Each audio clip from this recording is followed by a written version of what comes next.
দেশের বাইরে আমার কোনো ঠিকানা নেই, এটাই হলো আমার ঠিকানা।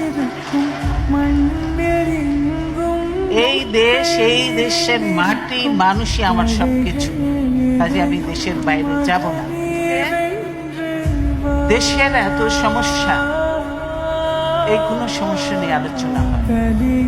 দেশে শুধু গাড়ি গালাজ, পার্লামেন্টে গাড়ি গালাজ, আমরা পার্লামেন্টে নেই, কোথাও নেই, কিন্তু শুধু পার্লামেন্টে খালেদা জিয়া, তারেক রহমান আর জিয়াউর রহমানকে নিয়ে চলছে। তাদের যত গালি গালাজ আমাদের ইয়ে করছে। নির্বাচন হয়ে জনগণের সরকার আসলে কখনোই এই আইনগুলি কার্যকর হবে না।